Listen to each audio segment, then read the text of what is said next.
Zion விசுவாச தேவாலயம் வழங்கும் ஜீவக்குரல்.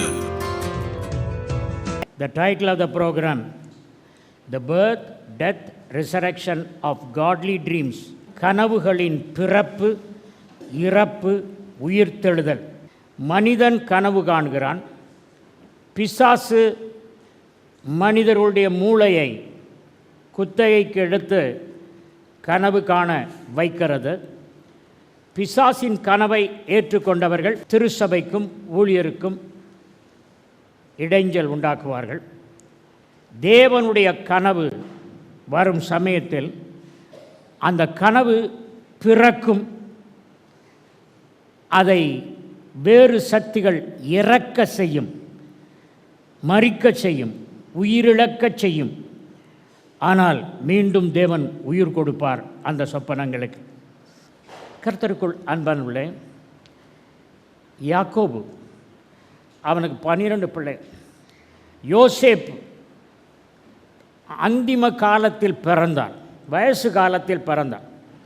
ஆகவே தகப்பனாருக்கு கடைக்குட்டி மேலே ரொம்ப விருப்பம். அதனால் அவரை ரொம்ப நேசித்தார். தாத்தா நேசிக்கிறாரு யோசேப்பை, யாக்கோபு தாத்தா. ஆனால் அவங்க மற்ற பிள்ளைங்க 11 பேருக்கும் கடுப்பு, மண்டை காஞ்சிடுச்சு.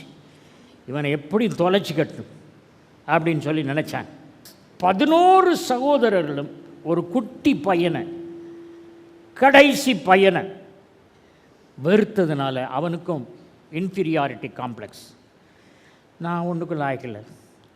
11 பேருக்கு எனக்கு விரோதமாக இருக்காங்க, ஒரே ஆள் தானா அப்படின்னு நினச்சிட்டு இருக்கும்போது அந்த தகப்பனார் ஒரு பலவருண அங்கியை அவனுக்கு கொடுக்கிறான். அந்த பலவருண அங்கியை அவன் போட்டவுடன் தனி வீராப்பு வந்தது. அவனுடைய இன்ஃபீரியாரிட்டி காம்ப்ளெக்ஸ் போய்விட்டது. அந்த இன்ஃபீரியாரிட்டி காம்ப்ளெக்ஸ் போன உடனே தான் தேவன் அவனுக்கு ஒரு சொப்பனத்தை கொடுத்தார். சகோதரர்களை அழைத்தான். நான் 11 அரிக்கட்டுகளை காண்கிறேன். என்னுடைய அரிக்கட்டு தலை நிமிர்ந்து உங்கள் எல்லா அரிக்கட்டுகளும் என்னை வணங்கும்படி நான் சொப்பனம் கண்டேன் என்று சொன்னேன். அது முதல் சொப்பனம். கடைக்குட்டியே, அப்பாவின் நேசமகனே, நீ உன்னை நாங்களெல்லாம் வணங்குவோம் என்று நினைத்து கொண்டிருக்கிறாயோ என்று மனதில் நினைத்தார். இது ஒரு dream. When God gives a dream, it will be a progressive dream. முதல்ல பார்த்த கனவு என்னது? அரிக்கட்டுகள், 11 அரிக்கட்டுகள். ஒரு அரிக்கட்டு உயர்ந்திருந்ததினாலே அதை வணங்குகிறதாக கண்டான். God gives progressive dreams. மனிதன் ஒரு கனவு காண ஆரம்பித்தான் என்றால் அவனுக்கு தேவன் கொடுக்கும் அடுத்த கனவு முதல் கனவை விட 10-15 மடங்கு உயர்ந்த கனவு. அரிக்கட்டு தான் வணங்குகிறதை கண்டான் முதல் சொப்பனத்தில். இரண்டாம் சொப்பனத்தில் கதிரவனும் நிலவும் 11 விண்மீன்களும் தன்னை வணங்குகிறதாக கண்டான். It is a heavenly dream, elevated dream, exalted dream, more than the first dream. முதல் சொப்பனத்தில் அரிக்கட்டுகளாக சகோதரர்கள் வணங்கினார்கள். ஆனால் இரண்டாவது சொப்பனத்தில் கதிரவனாகிய தந்தை, நிலவாகிய தாய், விண்மீன்களாகிய 11 சகோதரர்கள் வணங்கினார். இட்ஸ் a celestial dream, பரலோக கனவு. அடுத்த நாள் போயிட்டாங்க, எல்லா சகோதரர்களும் மேய்க்க போயிட்டாங்க, ஆடு மேய்க்க. அப்பா சொல்கிறாரு, இந்த பசங்க போனாங்களாடா, காணமே, நீ போய் பார்த்துட்டு வா எங்கே இருக்குன்னு. இவன் போகிறான், அந்த அங்கேயே போட்ட போகிறான். நான் கண்ட கனவு, என்னுடைய சகோதரர்கள் என்னை வணங்க போகிறார்கள், அப்பா அம்மா கூட வணங்குவாங்க. அப்பா கோவம் வந்துடுச்சு இந்த சொப்பனத்தை கட்டு. டேய், நீ பொடி பயலாக இருக்குதா, உனக்கு நாங்கள் வணங்குவோம்னு உனக்கு அவ்வளோ திமிர் வந்துடுச்சா அப்படின்னு. கடைசியில் கனவு காண உதவி செய்த பலவருண ஆடையை உடுத்தி கொண்டு போகிறான். அந்த அங்கியை பிடுங்கினார்கள். Always the garment is a symbol of your occasion. Medical doctors have white garment, police constables and inspectors have got khaki garments, porters have got red garments, lawyers have got black garments, and 2 strips of 10 commandments. 2 அங்கே ஒரு சின்ன ribbon இப்படி தொங்கிட்டு இருக்கான், அது 10 கட்டளையின் 2 பலகைகள். இந்த உலகத்தில் நாங்கள் கருமையான அசத்தியத்தை நோக்கி நாங்கள் போராட போவோம், 10 கட்டளையை கீழ்ப்படிந்து நிற்போம் என்று சொல்லி லாயர்ஸ் யூனிஃபார்ம். யோசேப்பின் யூனிஃபார்ம் என்னது? அந்த பலவர்ண உடை. அதை எடுத்தாங்க. His dream was killed by his own brothers. தண்ணி இல்லாத பாலை நிலத்து படுகுழியில் அவனை தள்ளிவிட்டார்கள். அவன் நினைக்கிறான், ஏற்கனவே தாகம், காரணம் தேடி தேடி தேடி வெயிலில் வந்திருக்கான், அன்னமார தேடி, பயங்கர தாகம். இப்போ வேறு குழியில் தூக்கி போட்டாங்க, தண்ணி கிடையாத குழின்னு பைபிளில் போட்டு. என்ன செய்வான்?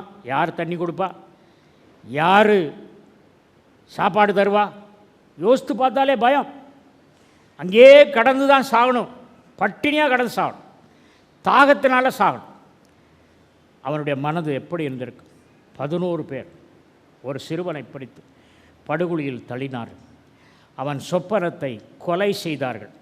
சொப்பனம் கொலை செய்யப்பட்டது, தேவ சொப்பனம்தான் கொலை செய்யப்பட்டது. ஆனால் அந்த நேரத்தில் மீதியான் வணிகர்கள் அவ்வழி வந்தனர். அவர்கள் அந்த சொப்பனத்திற்கு ஒரு உயிர் கொடுத்தனர். என்ன? அவனை தூக்கிவிட்டால் பென்யமின் உதவி செய்தான். அவனை கொல்லாமல் தூக்கிவிட்டதுனால அவர்கள் விலைக்கு வாங்கினார்கள். அவனுக்கு ஒரு சந்தோஷம். அடிமைகளாக கனவு கொல்லப்பட்டாலும் சாப்பாடு கிடைக்கும், தண்ணி கிடைக்கும். போனான். கர்த்தருக்குள் அன்பானுள்ளே, அவனுடைய தகப்பனாருடைய பலவர்ண ஆடை அங்கே பறிக்கப்பட்டது சகோதரர்களால். கனவு கொலை செய்யப்பட்டது. ஆனால் இப்பொழுது பார்வோன் அரண்மனையில் எகிப்தின் வஸ்திரத்தை தரித்து நிற்கிறான். சொப்பனத்தை கர்த்தர் கொடுத்தாருன்னா நம்ம சோர்ந்து போகக்கூடாது. அதை கொல்லுவாங்க, it will be killed, but God will resurrect the dream. The dream was birth. அந்த சொப்பனம் பிறந்தபோது அப்பா அந்த சகோதரர்கிட்ட சொல்கிறான், 2வது அப்பா அம்மாட்ட சொல்கிறான், அந்த சொப்பனம் கொல்லப்பட்டது. அதுக்கப்புறம் அடுத்த கார்மெண்ட் யார் கொடுத்தா? யாக்கோபு கொடுத்த பலவர்ண உடை இப்பொழுது பார்வோன் கொடுத்த பளபளப்பான ராயல் கார்மெண்ட். இப்பொழுது இவனுக்கு சொப்பனம் நிறைவேறிச்சப்பா, ரொம்ப சந்தோஷம் நினச்சான். மறுபடியும் 2ஆம் கொலை. போத்திபாரின் மனைவி 2வது ட்ரெஸ்ஸை பிடுங்கிட்டான், அந்த ட்ரெஸ்ஸை விட்டுட்டு ஓடிட்டான். Second resurrection of the dream was killed again. போயிடுச்சு. அந்த அரச உடை போனோடனே வெள்ளை கலரில் கோடு போட்ட சிறைச்சாலை வஸ்திரத்தை தரித்து கொண்டிருக்கிறான். அந்த ட்ரெஸ்ஸை பார்த்தோடனே, எப்பா இந்த உடலுக்கு என்னெல்லாம் ட்ரெஸ்ஸு, பலவர்ண ஆடை பிடிக்கிட்டாங்க, கனவு கொல்லப்பட்டது, அரச உடை கொல்லப்பட்டது, இப்பொழுது சிறைச்சாலை உடை அணிந்து கொண்டிருக்கிறேன் நினைச்சான். அவன் சொப்பனத்திற்கு மன்னனாக இருந்தான். அவனுடைய சகோதரர்கள் அவனை எப்படி அழைத்தார்கள்? ஆதியாகம புத்தகம் 37ஆம் அதிகாரம் 19ஆம் வசனம். ஒருவரை ஒருவர் நோக்கி, இதோ சொப்பனக்காரன் வருகிறான். யோசேப்பின் சகோதரர்கள் ஒருவரையொருவர் நோக்கி, இதோ வருகின்றான் கனவின் மன்னன் என்றனர். When you are king of godly dreams, nobody can stop you. Your dreams may be killed for a time being, but it cannot be entirely eliminated. என் மகளுக்கு ஒரு நல்ல ப்ரொப்போசல் பார்த்தேன், கைகூடி வரமா இருக்கு, டிலேட் ஆயிடுச்சு. Your dream was squashed, but not permanently. It will not be squashed. It's a temporary phase. ஒளிமிகு கதிரவனை கருமையான மேகம் மறைக்கலாம், நிரந்தரமாய் மறைத்து விட முடியாது. சில வினாடிகளில் அது கடந்து செல்லும். சூரியனின் கிரணங்கள் மீண்டும் ஒளிர ஆரம்பிக்கும். ஆம், அப்படித்தான். லோன் போட்டேன் வீடு கட்டுவதற்கு, லோன் வரவில்லை. இப்படிப்பட்ட ப்ரமோஷன் வரும் என்று டெட் எக்ஸாம் எழுதினேன், கவர்மெண்ட் ஜாப் கிடைக்கணும், ரிசல்ட்டில் வரல. Your dream was kill. fear not. The Lord is telling me He's going to resurrect the dream as He has resurrected Joseph's dream. You have to be kings of dreams. நம்ம அரச சொப்பனம் காணும் மக்களாக இருக்க வேண்டும். சிறைச்சாலையில் 2 வருஷம் இருந்தான். 2 வருஷத்துக்கு அப்புறம் பொத்திப்பாரின் சொப்பனத்துக்கு அர்த்தம் சொன்னதுனால மறுபடியும் ராயல் கார்மெண்ட்ஸ் வந்துச்சு. அரச உடை கொடுக்கப்படலாம், அரச உடை எடுக்கப்படலாம், ஆனால் நிரந்தரமாக எடுக்கப்பட முடியாது. நீ இருப்பாய். 17 வயசாக இருக்கும்போது குழியில் தூக்கி போட்டாங்க. இப்போ அவனுக்கு 39 வயசு.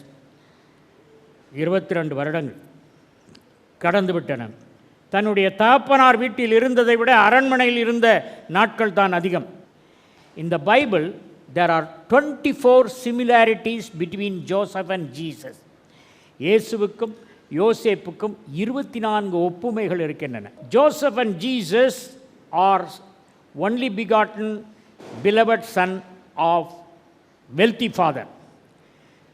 Both were taken to Egypt. இயேசுவும் பிறந்த உடனே கொல்லப்படக்கூடாதுன்னு ஈஜிப்டுக்கு எடுத்து செல்லப்பட்டார். யோசேப்பு எகிப்திற்கு எடுத்து செல்லப்பட்டார்.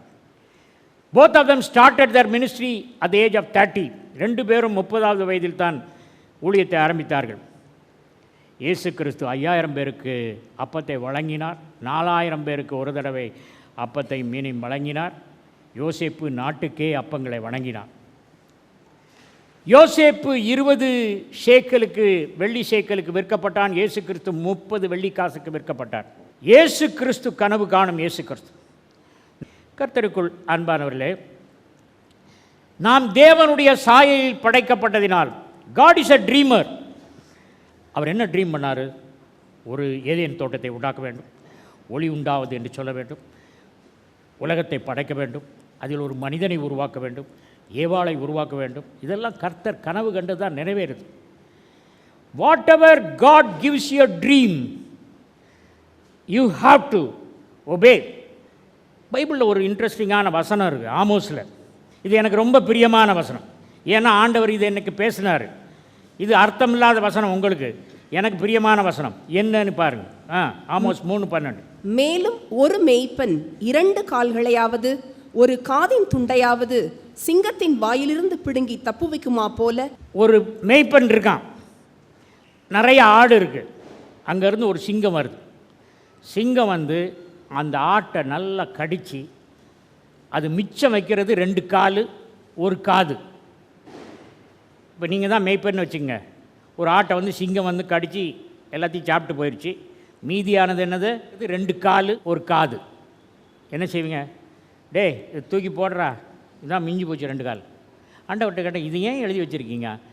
2 காலும் அந்த சிங்கத்தை சண்டை போட்டான், தாவீது சிங்கத்தின் வாயை கிழித்தது போல் கிழித்தான்னா அது பைபிள் எழுதி வச்சுருக்கு, நல்லா இருக்குது. இது உடல்லாம் தின்னு போச்சு, ஒரு 2 கால் 1 காது இருக்குது. இது என்னத்துக்கு இது எழுதி வச்சுருக்கீங்க? இது எனக்கு வசனம் எனக்கு பிடிக்கலையே.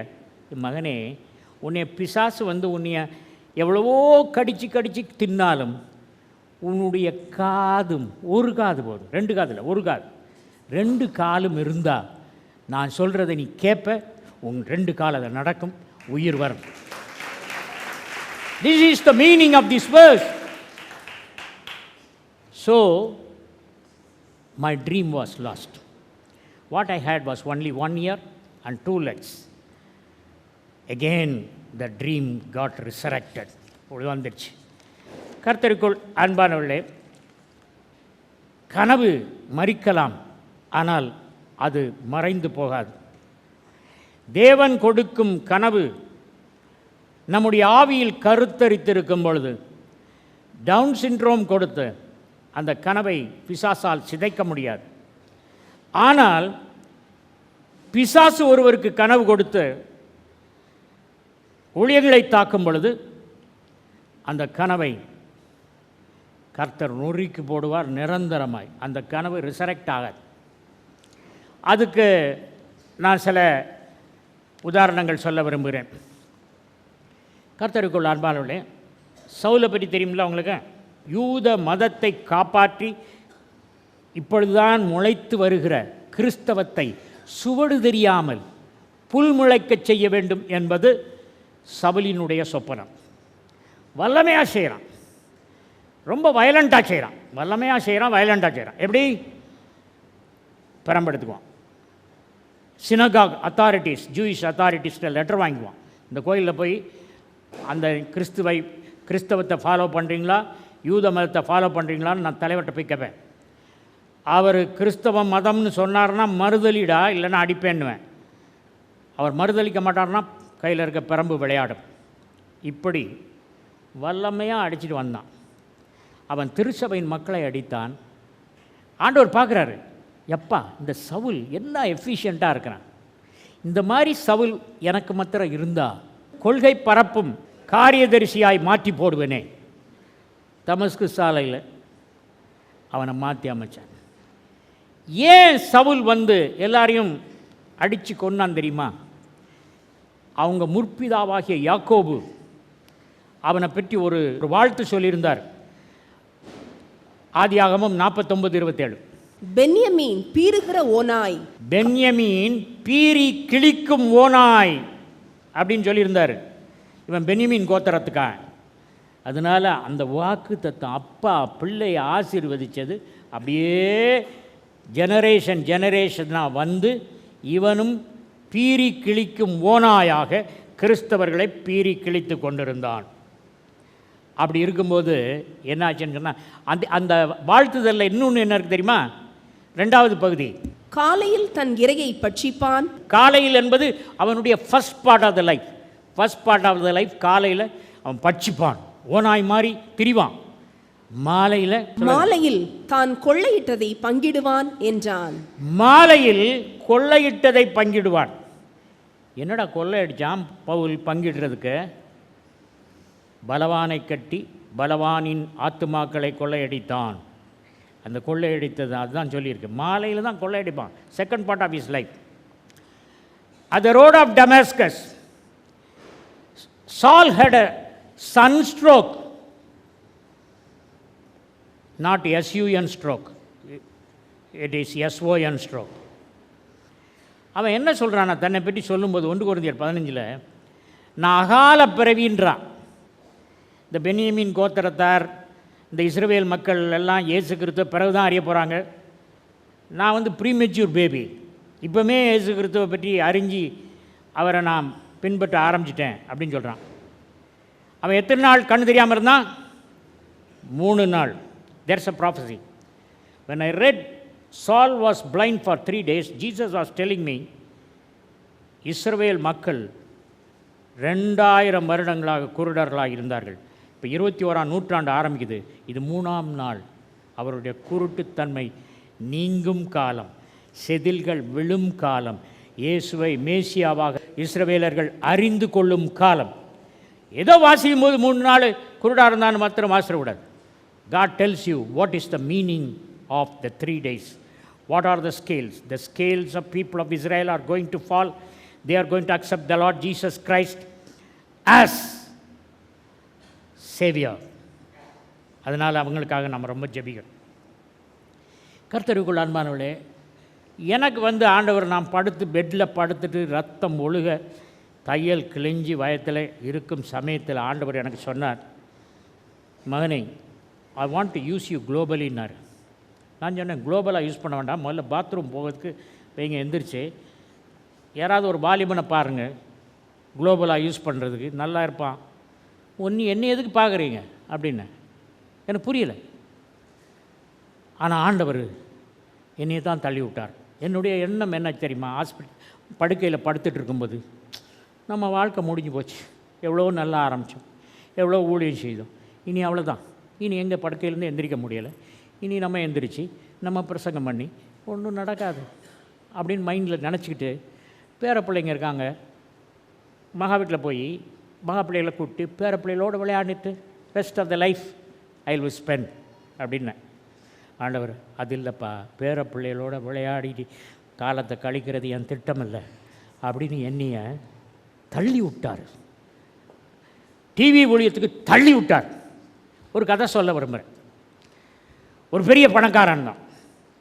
அவன் தன்னுடைய ஃப்ரெண்ட்ஸ் எல்லாரையும் கூப்பிட்டு நல்ல மதிய சாப்பாடு போட்டான். 5 ஸ்டார் ஹோட்டலில் மதிய சாப்பாடு போட்டுட்டு அந்த ஃப்ரெண்ட்ஸ் எல்லாம் பார்த்தோன்னா மை டியர் ஃப்ரெண்ட்ஸ், நான் ரொம்ப பராக்கிரமசாலி, கரேஜியஸ் பர்சன், தைரியமான மனிதன். நீங்கள்லாம் தைரியமான மனிதராக இருக்கணும்னு விரும்புகிறேன். நீங்கள் எவன் தைரியமாக இருக்கிறானோ அவனுக்கு என் சொத்தில் பாதியை தருவேன் அப்படின்னா, எல்லோரும் நாங்கள் தைரியமாக இருக்கிறோம், நாங்கள் தைரியமாக இருக்கிறோம், உன் சொத்தில் பாதி எனக்கு தா, நான் தான் முதல் கை தூக்கினேன்றான் ஒருத்தன். இவன் சரிப்பா தரேன், நான் ஒரு டெஸ்ட் வச்சு தரேன் அப்படின்னு சொல்லிட்டு எல்லோரும் எந்திரிங்க, சாப்பிட்டீங்கல்ல வாங்க அப்படின்னு 5 ஸ்டார் ஹோட்டல் ஸ்விம்மிங் பூல் போட்டான். போனால் ஸ்விம்மிங் பூலில் ஒரு முதலை அங்கே ஓடிக்கிட்டு இருக்கு, நீந்திகிட்டு இருக்கு. சொன்னான், மை டியர் ஃப்ரெண்ட்ஸ், சுற்றி வர இருக்கிறாங்க, இந்த முதலை 2 நாளாக சாப்பாடு போடல. எவன் தைரியமாக இருக்கிறேன்னு கை உயர்த்தினானோ, முதல்ல கை உயர்த்தினவன் உள்ளே இறங்குடா, இங்கேருந்து நீச்சல் அடித்து அங்கே போ, நல்லா போய் சேர்ந்துட்டேன்னா உனக்கு நான் என்ன செய்கிறேன், பாதி சொத்து தரேன் அப்படின்னா. எல்லாம் சைலண்ட், சிலர்லாம் மறைஞ்சிட்டாங்க பின்னால். திடீர்னு தடார்னு ஒரு சத்தம் கேட்டுது. பார்த்தா ஒருத்தன் ஓடிட்டு இருக்கான், நீச்சல் அடிச்சுட்டு இருக்கான். தடன்னு நீச்சல் அடித்து போகிறான். அங்கே முதலையும் ஓடுது, ஸ்பீடாக நீச்சல் அடித்து கடந்துட்டான். கரையில் ஏறின உடனே இந்த செல்வந்தன் சொன்னான், நீ தான்ப்பா ரியலி கரேஜியஸ் ஃபெலோஸ். நமக்கு இருக்கிறானுங்களே 150 பேர் நல்லா சாப்பிட தான் லாய்க்குங்க, குல்ஃபி சாப்பிட தான் லாய்க்கு போ அப்படின்ட்டு. Do you know how much I'm going to give you அப்படின்னா. Before that I want to know somethingனா. What is that? என்னை எவன்டா தள்ளினது? கர்த்தருக்குள் அன்பார்களே, பவுல் சவுலா மாறினான். அவனுக்கு கர்த்தர் ஒரு ட்ரீம் கொடுத்தார். அப்போஸ்தலர் 16:12. அங்கே இருந்து மக்கெதோனியா தேசத்து நாடுகளில் ஒன்றிற்கு தலைமையானதும் ரோமர் குடியேறினதுமான பிலிப்பி பட்டணத்துக்கு வந்து அந்த பட்டணத்திலே சில நாள் தங்கியிருந்தோம். இப்போ பாருங்க, தேவன் சொல்றாரு, அப்போஸ்தலர் 16:9. அங்கே ராத்திரியிலே பவுலுக்கு ஒரு தரிசனம் உண்டாயிற்று. அதென்னவெனில், மக்கெதோனியா தேசத்தான் ஒருவன் வந்து நின்று, நீர் மக்கெதோனியாவுக்கு வந்து எங்களுக்கு உதவி செய்ய வேண்டுமென்று தன்னை வேண்டிக் கொண்டதாக இருந்தது. அங்கே பவுல் மினிஸ்ட்ரி பண்ணிகிட்டே இருக்கான். ஒரு தரிசனம் வருது, மேசிடனுக்கு வந்து மக்கெதோனியா பட்டணத்தில் வந்து ஊழியம் செய். கர்த்தர் கொடுத்த தரிசனம், கர்த்தர் கொடுத்த ட்ரீம். உடனே டைரக்ஷன் திரும்பிட்டான், மக்கெதோனியா போகிறதுக்கு திரும்பிட்டான். மக்கெதோனியா போயிட்டுருக்கான். மக்கெதோனியாவில் என்ன நடந்தது? அப்போஸ்தலர் 16:12-19 வாசித்திருக்கீங்க. கொஞ்சம் பொறுத்து, மக்கெதோனியாவுக்கு வாங்குன்னு ஆண்டவர் சொப்பனம் கொடுத்ததுனால நான் வந்தேன். அவனை அரெஸ்ட் பண்ணிட்டாங்க, செம்மையாக அடித்தாங்க. அவனும் சீலாவையும் அடிபட்டிருக்கான். அவனுடைய friend Silas, Silvanus. Silas is a short and form of Silvanus. அடிபட்டு இருக்காங்க. அப்போ அவங்க பேசலை. இப்படி நான் சொல்கிறேன், இதை இமேஜினேஷன் கான்வர்சேஷன். பவுல், இந்த ஆண்டவர் மக்கெதோனியாவுக்கு வந்தேன்னு சொன்னது ஆண்டவர் அனுப்புனாரா அல்லது பிசாசு அனுப்புனானா? எனக்கு தெரிலப்பா. முதல்ல ஆண்டவர் அனுப்புனார் தான் நான் வந்தேன் மக்கெதோனியாவுக்கு. இப்போ பார்த்தா நடக்கிறத பார்த்தா ட்ரீமெல்லாம் செத்து போச்சு. பிசாசு தான் நம்மளை மக்கெதோனியாவுக்கு வந்து அடித்து போட்டான். உடனே என்ன செய்யலாம்? அப்படி சொல்லாதப்பா, நம்ம ஆண்டவருடைய ஊழியக்காரங்க அப்படியெல்லாம் பிசாசை அனுப்பி நம்மளை வழி தவிர செய்ய மாட்டாருப்பா அப்படின்னு இருக்கும்போது, சரி அப்போ என்ன செய்கிறது? பாடுவோம். அவங்க பாடின பாட்டு இந்த பூட்டு சொல்லிச்சு, இந்த சிறைச்சாலையில் எத்தனையோ கொள்ளைக்காரர்களையும் கிரிமினல்ஸையும் நான் அடைத்து வைத்திருக்கிறேன், ஆனால் இவர்கள் கிரிமினல்ஸ் அல்ல. ஐ ஆம் ரிசைனிங் மை ஜாப் ஆஃப் பூட்டு. அப்படி சக்குன்னு கலந்து கீழே விழுந்துருச்சு. அப்போ கதவு என்ன நாமத்துறன்னா சும்மையா இலக்கா அதுவும் திறந்துச்சு. 12 வருடம் பெரும்பாடு உள்ள ஸ்திரீ. லேவியராகமம் 15ஆம் அதிகாரம் என்ன சொல்லுது? இந்த பெரும்பாடு உள்ள ஸ்திரீ வந்து மார்க்கெட்டுக்கு போகக்கூடாது, சாப்பாடு சர்வ் பண்ணக்கூடாது, பெட்டில் படுக்கலாம், உட்காரலாம். அந்த பெட்டில் அவள் எந்திரிச்சு போனவை எவனாவது போய் அந்த பெட்டை தொட்டுட்டா அவன் தீட்டு. இப்படிப்பட்ட சட்டம் தெரிந்த இந்த பெண் அந்த வஸ்திரத்தின் ஓரத்தை தொட்டால் சோடஞ்சிட்டான். இயேசு கிறிஸ்து என்ன சொல்லியிருக்கணும்? லேவியராகமம் சட்டத்தின்படி என்னை நீ தீட்டுள்ளவனாய் ஆக்கிவிட்டாய், என்னை யாரும் தொடாதிருங்கள், நான் இப்பொழுதிருந்து தீட்டுப்பட்டவன், நான் இன்றைக்கு வீட்டில் போய் வஸ்திரங்களை கழுவி துவைத்து நாளைக்கு சீசர்களை வந்து சந்தியுங்கள் சொல்லலை. பரவாயில்ல, சட்டம் இருக்குதுப்பா. நம்ம கிருபையின் காலம். The faith overcomes the law. விசுவாசம் என்பது சட்டத்தை மேற்கொள்ளக்கூடிய ஆற்றல் நிறைந்ததாக விசுவாசம் இருக்கிறது. இந்த பொண்ணு யார்? இதுதான் மிஸ்ஸஸ் யவீரு. யவீருக்கு நிறையா பிள்ளை வேணும்னு ஆசையாச்சு. முதல்ல ஒரு மகா பிறந்த உடனே 12 வருஷம் இவளுக்கு இரத்தப்போக்கு இருந்ததுனால அடுத்த பிள்ளை பெற வாய்ப்பே இல்லை. இவளுக்கும் 12 வருஷம் இரத்தப்போக்கு, யவீருவின் மகளுக்கும் 12 வயசு. எங்கள் ப்ரொஃபஸர் அப்படி சொன்னார். இயேசுவை பற்றி என்ன கேள்விப்பட்டிருந்தா? 10 வருஷம் பெரும்பாடு உள்ள ஒரு ஸ்திரீயை அவள் போய் வஸ்திரத்தை தொட்டால் சோமாச்சின்னு கேள்விப்பட்டிருந்தாளா? இல்லை. இவ கேள்விப்பட்டது ஒன்று, ஆனால் இவ செய்தது கேள்விப்படாதது. Age is not a restriction for dreaming the dreams of God. Jeevakkural 14/1 Mangammal சாலை, KK நகர் அஞ்சல், திருச்சி 620021, தமிழ்நாடு, தென்னிந்தியா. மொபைல் எண் 919025432432.